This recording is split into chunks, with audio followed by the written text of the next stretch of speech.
We continue to bring you the latest news in Namibia, Africa, and the world, highlighting current affairs, economic news, sports, and international headlines in this broadcast. In the news today, Namibian heroes and heroines whose blood waters our freedom are not happy that citizens are languishing in poverty, says Swapo Party Vice-President. Get to know newly elected Swakopmund mayor. LPM promises to initiate legal action against proposed exploration activities. Russian mercenary boss defends sending prisoners to fight in the war in Ukraine. I am Glenn Rashipura. And I am Aina Raizakoyo, and this is NMH at 1.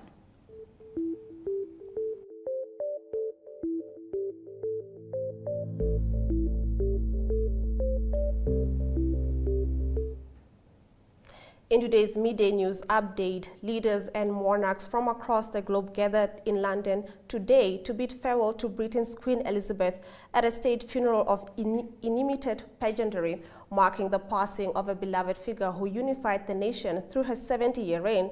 Thousands of people lined the streets to witness the passage of the Queen's casket from the historic Westminster Hall to nearby Westminster Abbey and eventually on to Windsor Castle, where she will be laid to rest alongside her late husband.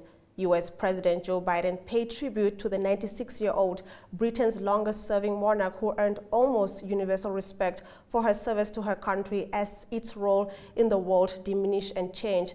Among the crowds who came from around Britain and beyond, people were climbing lampposts and standing on barriers and ladders to catch a glimpse of the royal procession. Among the 2,000 in the congregation will be some 500 world leaders, from Biden and Emperor Naruhito of Japan to South African President Cyril Ramaphosa and Mark Brown, Prime Minister of Cook Island. The funeral will end with the last post-trumpet salute before the church and the nation falls silent for 2 minutes. Now, please do remember to engage with these stories on social media as we share some community news stories from across the country on the other side of this short break in our visual news segment.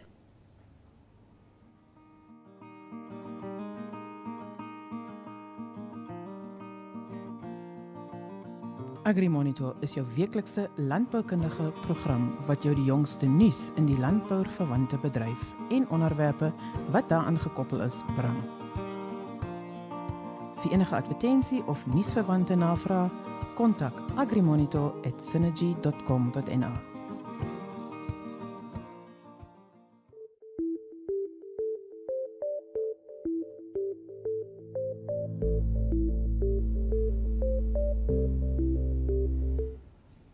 Thank you very much for watching NMH at 1. Now, in our visual news, Swapo Party Vice-President Netumbo Nandi-Ndaitwah on Saturday said Namibian heroes and heroines whose blood waters our freedom are not happy that some citizens are languishing in poverty. Nandi-Ndaitwah said it is time that Namibia intensify the fight to reduce poverty and unemployment as Vision 2030 is fast approaching, and history will not forget that what was promised has not been fulfilled. She was addressing a belated Heroes Day commemoration in Ondobe in the Ohangwena region. Tuyemo Haidula was there.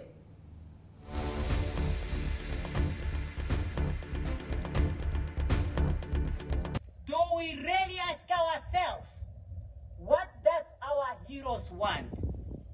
I always ask myself this question, and I found the following answers, which I believe myself they are the right answers, or which we must answer to. 1, our heroes want a people united, irrespective of color, belief, or political affiliation, and they resist all attempts of tribalism, discrimination, and division. For me, that's what our heroes want. Number 2, our heroes want a Namibia that feeds its people without crippling dependency on others. Why do we have to suffer no food when there's war in Europe? Our heroes don't want that. Number 3, our heroes want want men who respect and do not abuse women. That's what our heroes want. That's what our heroes want. Our heroes want honesty and transparency from those who have been entrusted with the public resources and offices. That's what our heroes want. Nothing else. That's what they want. Our heroes want to see all our children going to school and get the best education, and all our people having access to dignified health care. That's what our heroes want. Our heroes want us to reject the violent or criminal behaviors and the excessive use of alcohol that often leads to other ills.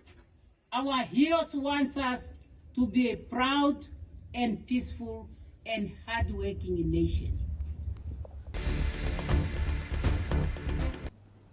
In our next video, incoming councillor of Swakopmund constituency, Dina Namubs, representing IPC, was elected as the new mayor of Swakopmund. We get to know her a bit more in this next video, where she tells Leandra Law more about the start of her political career.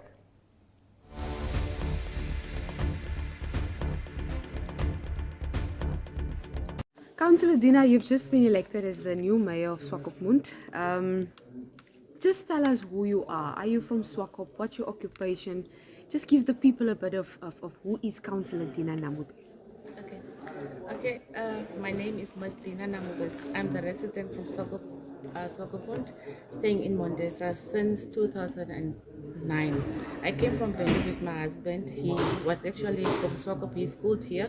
I schooled in Windhoek. We met on the farm, and he actually brought me to this beautiful town, Swakopmund. I'm working as the executive secretary for 5 executive members at Swakop Uranium. I was elected as the councillor in 2020, and it was a very good race with my husband and my family. I really didn't expect this, but when God wants you somewhere, then I have no doubt to say no. I'm really ready to serve the nation, not the nation, the community, and I'm also ready to serve as the mayor at the Swakopmund Council. Was the plan always to be part of politics? Did you always want to be part of politics? If you are living in a challenging world, you have to be open for anything. I am a politician by will. I wanted to bring difference to my community, so I had to follow some kind of strategy to get through in order to save my community. So people are actually my passion. I have a very good heart for people. They love me as well. I'm working with a community of 2,700 employees at INSAP. That is combined the Swakop Uranium employees and the contractors. I've been working at Rosing also with a large group of people. That is where I actually started to love people. Okay, the love started at home. Yes. I started to love my mom, my parents, my family, my kids, and then it grows. So people are really very close to my heart. The Landless People's Movement says it will initiate legal action against proposed exploration activities being undertaken by Headspring Investment near Leonardville. Should it not stop, its human rights leader says Joyce Mudengwa.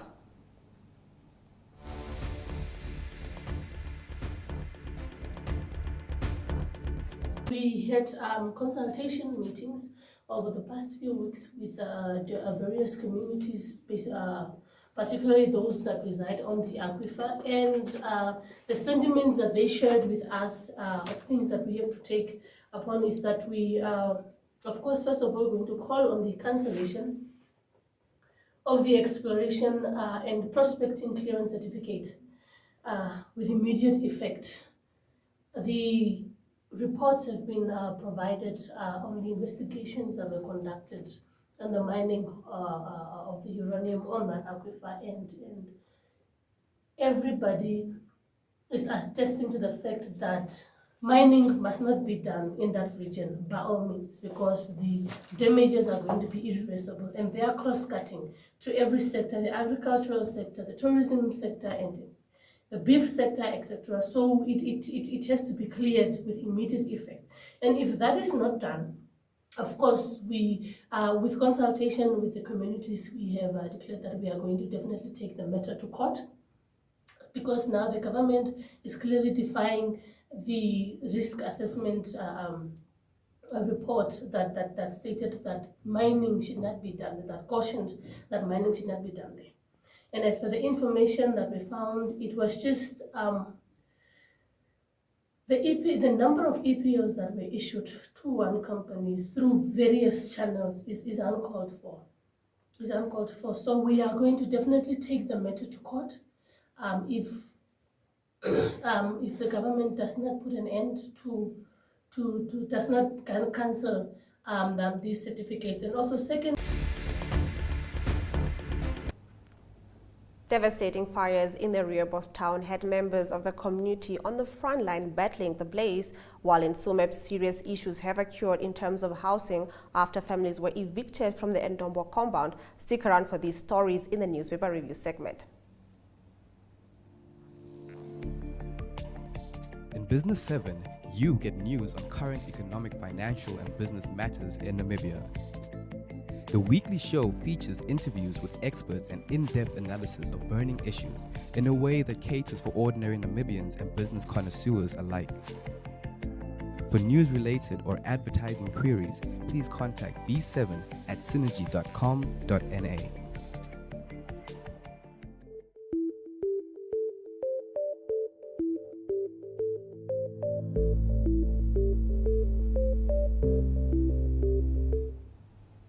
Getting into our newspaper review, starting off with the Namibian Sun's front page. For 5 days, volunteer firefighters Eduardo Strauss, Sherwin Bierkes, and Chesvin Basson, alongside Rehoboth Town Council officials, police officers, farmers, and other good Samaritans, tirelessly fought to get one of the country's toughest blazes under control. During that time, not a single well-equipped fire truck or appropriately dressed firefighter was in sight, despite the fires burning for days. On Friday morning, the fire raged spectacularly, leaving a gravesite of farmland in its wake as it moved in a southwesterly direction. Strauss, Bierkes, and Basson, who had been on the scene for days, battled it out with a 2x4 pickup truck and a trailer carrying 3,000 liters of water.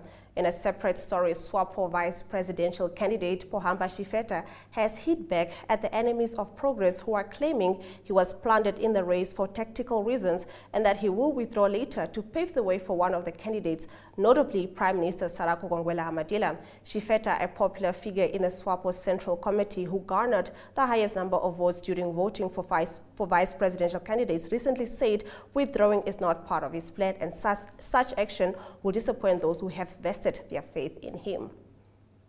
Now, the recent eviction of residents from the privately owned Ndombo compound in Tsumeb has created serious challenges due to a lack of alternative accommodation in the town. This is according to Victoria Kapenda, Chief Executive Officer of the Tsumeb municipality. Kapenda said this following the eviction of around 39 families pursuant to a court order at the start of September, with more evictions expected to follow. She said the municipality only has 47 plots available for the approximately 3,000 Ndombo residents facing eviction.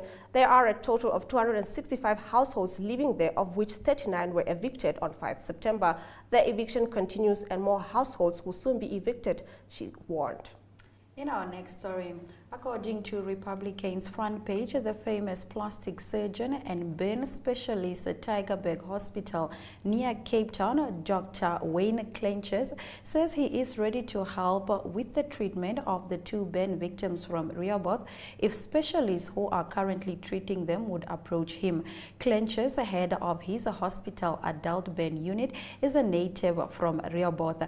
He told Republican in a telephone interview yesterday that he that the plan was to have Enrico Juniors and his friend Quinton Dirhard be transported to Tigerberg on Thursday, but as there were no beds available at that stage, he arranged for them to go to the Louis Leopold Hospital where he would treat them. However, this message did not reach the specialists at the Roman Catholic Hospital in Windhoek on time, and arrangements had already been made to take them to an emergency flight to the Life Kingberry Hospital in Cape Town. Clenches gained international fame in 2015 when he developed a technique to grow skin harvested from a patient in an incubator and transplant it onto the patient. It was a world first. Republicans, page 3, also reported that the chief executive of Tsumeb's municipality, Victoria Kapenda, says the recent eviction of residents of the town's Endobo single quarter is currently creating serious challenges for the northern town, mainly because there is no alternative accommodation for all the people. This follows after around 39 families were evicted pursuant to court order on the 5th of September, with more eviction expected to follow. On the Allgemeine Zeitung's front page, having previously reported on the NCAA annual report, the Allgemeine Zeitung leads with an article about the current AOPA protest brought into context. With 8 airports of the Namibia Airports Company, only 2/5 of all airports would have successfully completed their ICAO certification, according to the annual report of the NCAA for 2020 to 2021. While it seems as though the airfield owners have not made good use of the time previously awarded by the Ministry of Works and Transport, the numbers in the NCAA report do not add up to the actual number of airports which will be affected by the new NCAA regulations, which have been the direct results of previous ICAO audits. There is a new tug of war between airfield operators, AOPA, and the tourism sector on the one hand, and the Ministry of Transport via the NCAA on the other. According to AOPA, the new regulations would cause commercial flights transporting tourists to lodge in remote areas not to be allowed to land at Category E airfields. That would apply to some 860 airfields nationwide, including private airstrips. At least 96 of these are regularly used by the local aviation industry, and in 2018, around 61,000 passengers were transported to these 96 most used airports. On its page 3, the Allgemeine Zeitung leads with an article about officials of the Ministry of Mines and Energy, MME, who had briefed the Standing Parliamentary Committee on Natural Resources during 2 morning sessions at the end of last week as regards new developments in various specialist areas within the mining sector. As could be expected, the topics were gas and oil, but also green hydrogen, and last but not least, the plan to establish a national geopark, the Gondwana Geopark. The official responsible for diamond mining in the MME, Erasmus Shivolo, explained the changes proposed for the Mineral Act, which are aiming to achieve more Namibian participation in the mining sector. Stay with us. After the break, more newspaper review. Take a load off and tune into another episode of Brave Namibia as we take a look at both ordinary and extraordinary Namibians. Brave Namibia is broadcasted on NTV Saturdays at 6:30 p.m. and oneup2.com, as well as broadcasted on the following Facebook platforms on Wednesday at 5:30 p.m. Republican, Allgemeine Zeitung, Namibian Sun, and all Namibia Media Holdings pages. For more information, contact the Brave team at brave@synergy.com.na. Brave Namibia, for the ordinary and extraordinary Namibians.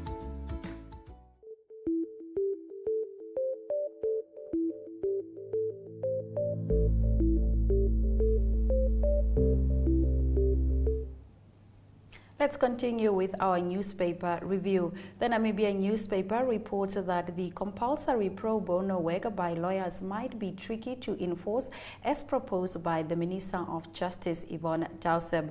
Rundu-based lawyer Bernard Chachara says this does not have a constitutional grounding in terms of Article 12. Chachara was responding to Dauseb's claim that lawyers need to go back to the profession's core principle. The paper also reports reports that 8 wild cheetahs that left Namibia for India on Friday were released into the Indian wild by the Indian Prime Minister Narendra Modi. The Namibian reports on its page 3 that a labor arbitrator's order that the dismissed Chief Executive Officer of the Namibian Student Financial Assistance Fund, Hilia Ngiwete, should be reinstated in her former position at the fund, which has been reversed by Judge Herman Oosterhuizen. The High Court Judge Oosterhuizen found that Ngiwete's dismissal as CEO of the fund in February 2020 before the conclusion of the disciplinary hearing in which she was charged was unfair and without a valid reason. Now, Judge Herman upheld an appeal by the fund against the reinstatement of the former CEO, but ordered that the fund pay Ngiwete a monthly salary and would have received from the time of her dismissal until mid-July 2021. In our new era, analysts have rubbished municipal debt write-off proposal, reports the New Era. Economic analysts have dismissed the proposal from Landless People's Movement parliamentarian Henny Sibep to permanently write off the water and electricity debts of local authorities as unsustainable and unrealistic for both utility companies and local authorities. Local authorities reportedly owe about $1 billion to Nam Water and over $807 million to Nam Power. The paper on its page 3 reports that a 32-year-old man expected to appear in the Oshakati Magistrates Court today has expressed regret in attacking the police officer. Police shot him in the leg when he tried to attack and evade them last Wednesday at the Oshopola location in Oshakati. The suspect, who was discharged from hospital on Saturday, is charged with robbery, assault by threat on the police officers, and possession of a dangerous weapon.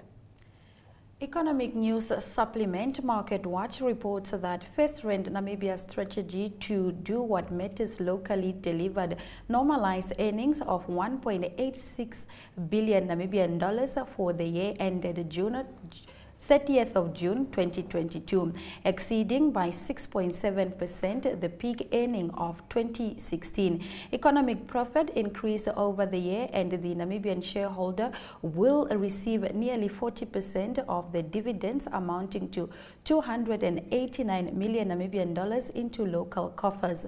This is especially pleasing as local shareholders, including local pension funds, as the group's largest local shareholding bloc, welcome support in continuing to ensure benefits to Namibians countrywide.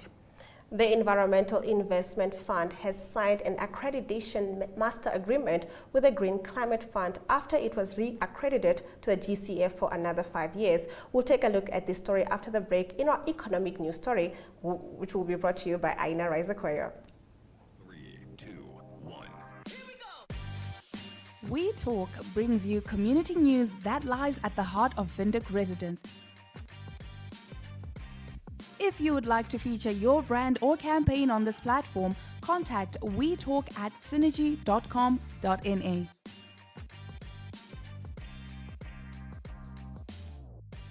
You live, we talk.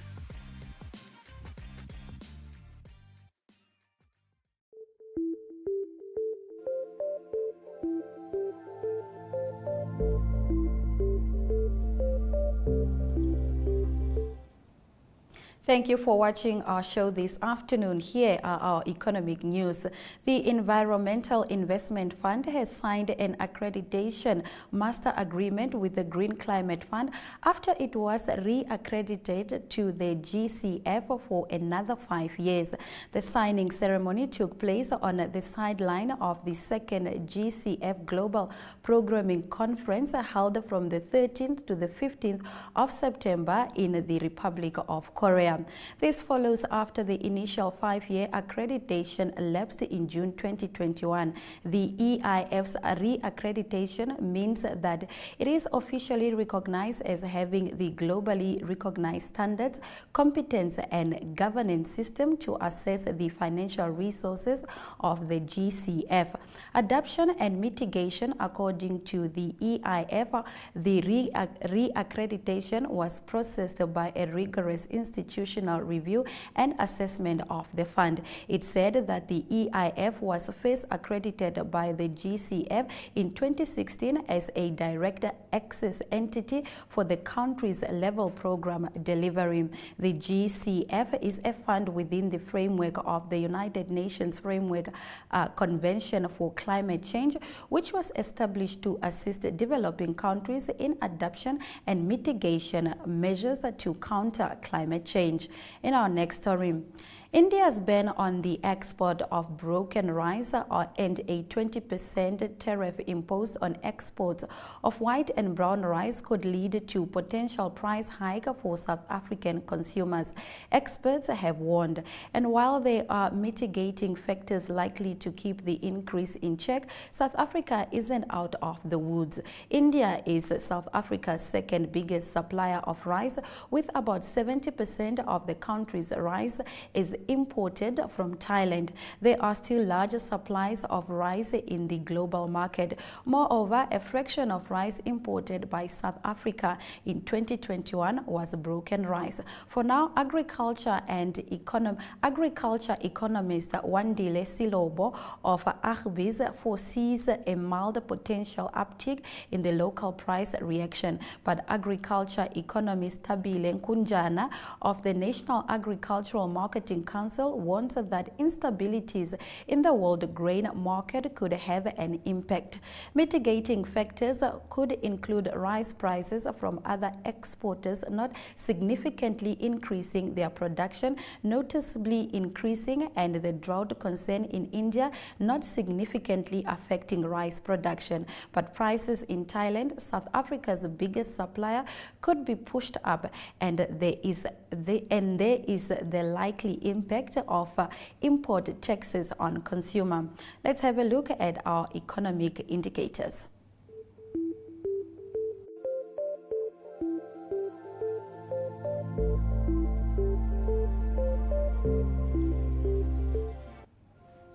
The Namibian dollar has dropped in value against the US dollar, while it rose against the Chinese yuan. First Rand Namibia Ltd stock prices have increased in price on the NSX, the same for Letshego Holdings and MTC. SBN Holdings stock price have increased in price, while local index closed higher on the NSX. Brent crude oil and gold prices have dropped according to available data, while the opposite is true for other commodities. The 250 Ukrainian troops with the UN peacekeeping mission in the Democratic Republic of Congo have returned home to help fight Russian forces. When the withdrawal of Ukraine's aviation unit was announced in March 2021, now diplomats warned it could leave the UN mission seriously short of helicopters. These are vital in the fight against the various rebels group based in thick forest of the Eastern Democratic Republic of Congo. The 8 Ukrainian helicopters made up about a third of the UN fleet. Updates from other African countries coming up after the break. Ohole So Nice is an entertainment show brought to you by the youth for the youth. This is a dating show that allows individuals to participate and be their own true selves. If you would like to feature your brand or campaign on this platform, contact zone@synergy.com.na.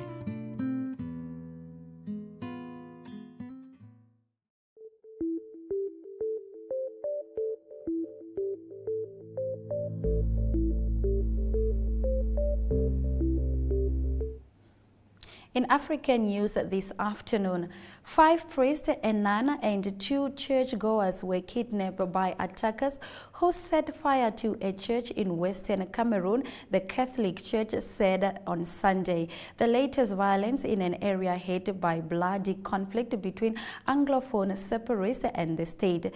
The Church of St. Mary in the village of Chang was burned the church was burned by unknown armed men in the attack on Friday, the Bamenda Provincial Conference said. The attack has not yet been claimed, but yet they are often perpetrated by separatist groups and results in hostages being released after ransom demanded or negotiations with local leaders. The northwest and southwest regions of Cameroon have suffered a bloody conflict between Anglophone separatists and the state for years. Anglophone resentment at perceived discrimination snowballed into the declaration of an independent state in 2017, the Federal Republic of Amazonia, an entity that is not recognized internationally. The threat from the Islamic State extremist group is growing by the day in Africa, and the continent could be the future for caliphate. An African security expert warned the UN Security Council, and this was on Tuesday. In our next story, Uganda's parliament is scrutinizing a proposed law that would enable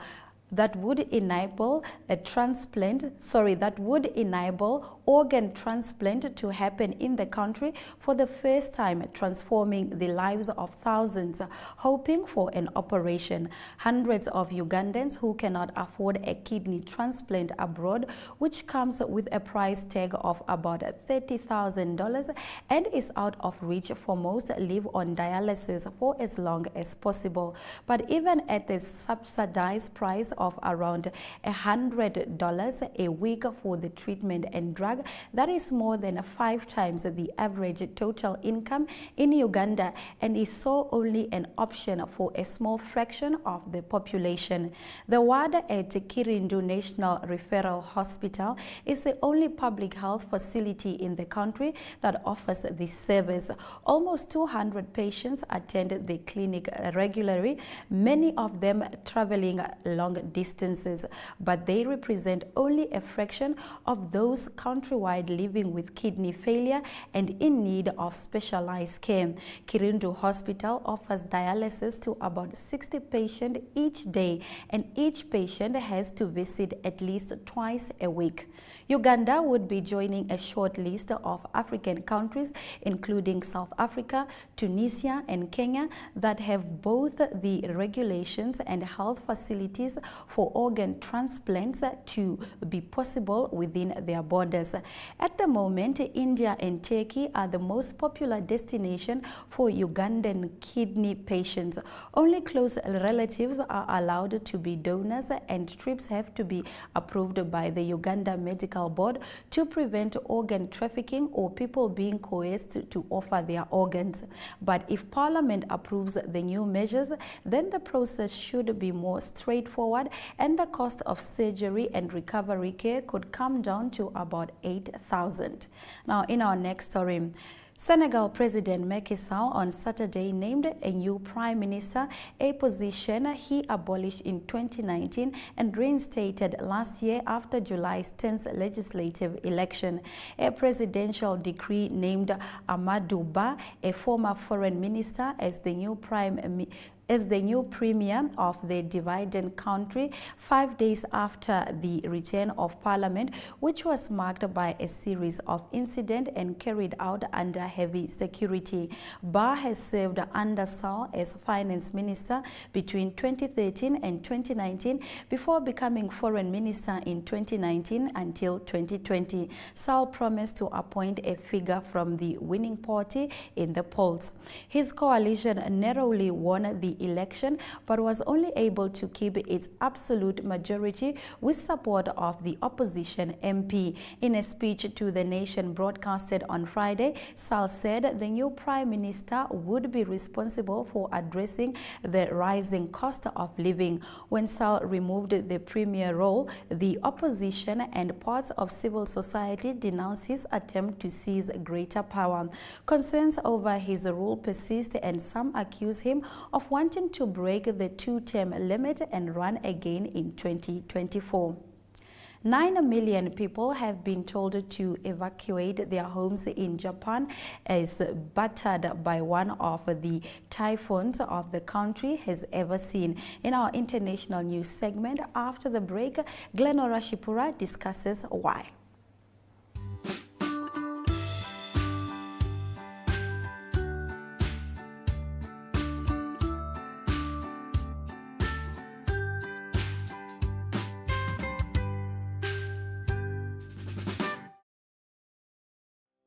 Kaap vol Hoop vertel stories van die Kaap en sy mense, en uit die stories en ervarings deel ons mooi en unieke plekke om te sien en te ervaar.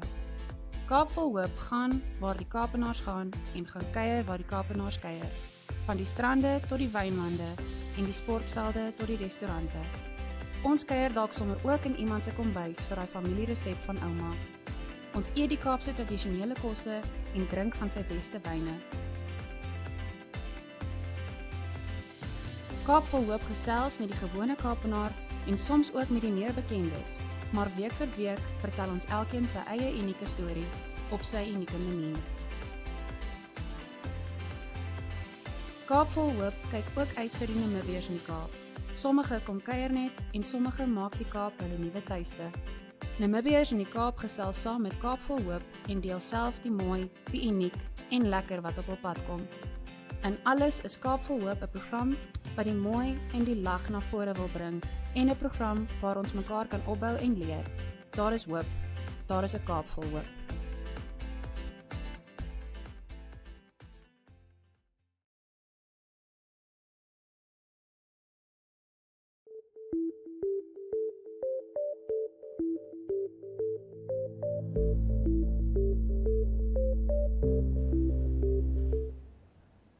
Getting into our international news, the super typhoon Namdol has caused 1 death and almost 70 injuries. It hit Japan's most southerly island, Kyushu, on Sunday morning and is forecast to pass over the main island of Honshu in the next few days. Tens of thousands of people spent Sunday nights in emergency shelters, and almost 350,000 homes are without power. Now, local video footage shows roofs ripped of buildings and billboards toppled over. The storm is forecast to turn east and pass over Japan's main island of Honshu before moving out to sea by Wednesday. The capital, Tokyo, has experienced heavy rain with Tozai underground line suspended because of flooding. A level 5 alert, the highest on Japan's disaster warning scale, has been issued for more than 500,000 people in the Kagoshima, Miyakazi, Oita, Kumamoto and Yamaguchi areas. A total of around 9 million people have been ordered to evacuate parts of the Kyushu, Shikokoku and Chugogo regions after a level 4 alert. Namdol has been categorized as a super typhoon by the U.S. Joint Typhoon Warning Center, a term applied to storms with sustained wind speeds of 240 kilometers an hour or more. It is the equivalent of a category 4 or 5 hurricane. Scientists have predicted a very active hurricane season this year, influenced by a natural phenomenon known as La Nina, warmer sea surface temperatures in the Atlantic and Caribbean as a result of climate change may also have an impact. Now, in our next story, a Russian mercenary boss has defended the idea of sending prisoners to fight in the Ukraine war after a video showed him recruiting at prison. Yevgeny Prigozhin, head of the Wagner Group, said those who do not want to send convicts to fight should send their own children instead. Earlier leaked footage showed him telling inmates they would be freed if they served 6 months with his group. The Wagner Group is believed to have been fighting in the Ukraine war since 2014. In a statement published on social media after the video went viral, Mr. Prigozhin said that if he were in prison, he would dream of joining the Wagner Group to pay my debt to the motherland. He added a message to those who do not want mercenaries or prisoners to fight. It's either private military companies and prisoners or your children. Decide for yourself. However, However, the statement did not explicitly address the video or admit that it was genuine. Now, the UK's Defence Ministry said the recruitment of prisoners indicated that Russia was suffering from a critical shortage of combat infantry troops. The video, verified by the BBC, would confirm long-held suspicions that Russia hopes to increase troops by recruiting prisoners. Russian law does not allow prisoners to be freed in exchange for military or mercenary services, but Prigozhin said in the video that nobody goes back behind bars if they serve with the Wagner Group. If you serve 6 months, you're free, he said, but he warned potential recruits against desertion, adding, if you arrive in Ukraine and decide it's not for you, we will execute you. The video appears to have been taken in the prison's exercise yard. It is not known who filmed it, when or how it was released. After the break, we take a look at the sports news. Do stay with us. The Evening Review is a daily interview-based talk show that dissects and expounds on current affairs as they occur in Namibia. The show aims at reaching Namibians of all age groups who seek better understanding of the state of current affairs in the country. This show is broadcasted on NTV, 1up2.com, and cross-shared on the following Facebook platforms: Namibian Sun and Namibia Media Holdings. The Evening Review focuses on interviews, latest news, and up-to-the-minute current events. Contact evening@synergy.com.na.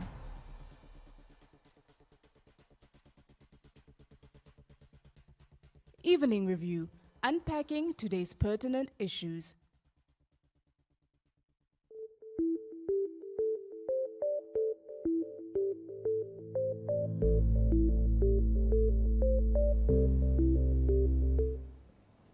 Let's take a look at our local sports news. The brave gladiators of Namibia were given a few days off before preparations for the next match began. The brave gladiators of Namibia have a friendly match scheduled against Botswana between 29th and 30th September. Head coach Paulus Chipanga has confirmed. Chipanga has explained that he gave the players a few days off before the preparations for the match are set to start. The head gaffer was speaking to Sports Rep last week about the recently ended competition and the general performance of the team. He applauded the organizers, stating that the competition's organization was above par. In our next story, tennis action took place at the annual Trasco Junior Tennis Tournament 2022 on Friday, hosted by the Namibia Tennis Association. The action took place at the Sports Club Windhoek, the Police Club, and the Central Tennis Courts in Windhoek. More than 60 participants in ages of between under 10 to under 18s from across the country competed for top honors. Edwin Shkoli, a competitor in the under 16 final who faced Lian Khan, said that their match went really well. After the break, we take a look at the highlights. To stay with us. Tourismus Namibia is a weekly tourism show that brings you the latest news in the tourism industry and topics related to that. If you would like to feature your brand or campaign on this platform, contact tourismus@synergy.com.na for news and advertising related queries. Tourismus, bring the world to Namibia.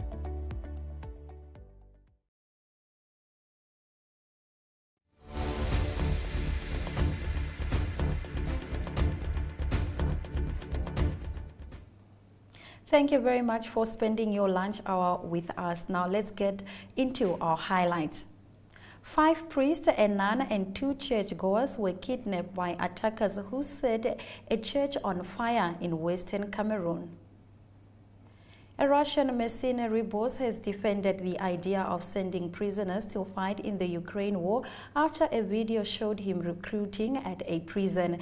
Prigozhin, who is the head of Wagner Group, said that those who do not want to send convicts to fight should send their children instead.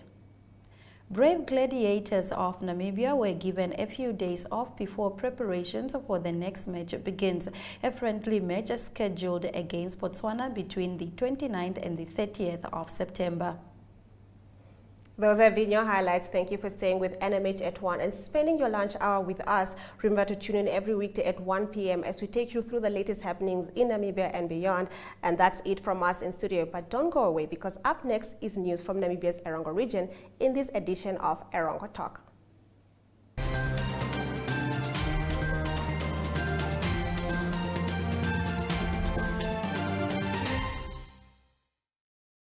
Hello viewers and welcome to a very special episode of Erongo Talk. I'm your host Nicanor Nagolo and today we are here at the municipality library in Walvis Bay where as per usual we bring you your latest news updates, weather tides, and today we also speak to Cliff Chikwambi, one of the committee members behind the Erongo Business and Tourism Expo, which will be taking place soon. And he basically tells us about what we can expect at this year's exposition. So do not go anywhere. We'll be right back after the break.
And now for our first story of the day, the Ministry of Industrialization and Trade in collaboration with Namibia Trade Forum under the UNDP support program conducted an awareness creation campaign on Africa Continental Free Trade Area Agreement. A session was hosted with local business owners in Swakopmund. The African Continental Free Trade is aimed at boosting intra-African trade and enhancing regional and continental value chains through the establishment of viable and competitive industries in the continent. The campaign's main aim is to share and disseminate information on the agreement establishing the Africa Continental Free Trade Area. The engagement includes sensitizing the business community on opportunities and benefits presented by the agreement. Now, Sophia Nambao, the development finance specialist of the UNDP Namibia, said that it is also evident that enhancing the capacity of MSMEs will drive structural economic transformation through trade and investment to create resilient, inclusive and sustainable economic growth and development in Africa. And now for our second story of the day. Namib Desert Diamonds, a diamond marketing and sales company in collaboration with a Dubai-based company, Sema Jams, recently unveiled a 15.06 carat diamond worth 26 million Namibian dollars at Walvis Bay. The name of the diamond, Eumbo Star, which was coined by a Namdian, is named after the Namdian home where their offices are situated. According to Namdia's board chairperson Bryson ASAP, the diamond will be deployed into the downstream market where it will be networked to market to various retailers and high net worth. The goal is to position the diamond into direct channels to the private clients, once again gaining great provenance. This has not only been a journey of the Eumbo Star diamond from rough to polish, but an insightful expedition for Namibia, where we are gaining valuable knowledge about the workings of the retail end of the value chain. Every step of the process in the joint venture is being documented and openly discussed between Namibia and Sema Jam. Now, as a nation, we must continue to strive for a vibrant international competitive economy where we are on par with the rest of the global players through collaborations such as this joint venture. We must safeguard a secure and cohesive society where we ensure that every Namibian benefits from our natural resources. And now for our third and final story, the upgrading of the Walvis Bay Kransberg railway line, approximately 210 kilometers, is expected to be completed during the first quarter of 2023, according to the Ministry of Works and Transport, John Motura. The project has progressed satisfactorily. The project created a number of jobs for Namibian companies, which majority is unskilled labor, being recruited from project areas of Walvis Bay, Swakopmund Arandes, and Usakos.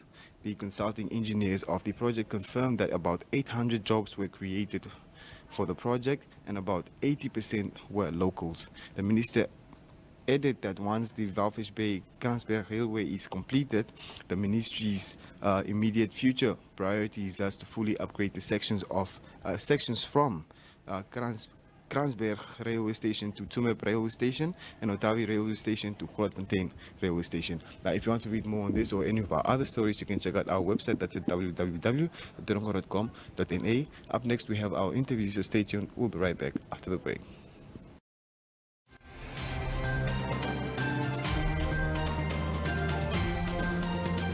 Erongo Talk brings you community news in the Erongo region. For news-related or advertising queries, contact erongotalk@synergy.com.na. Erongo Talk, our community, your news.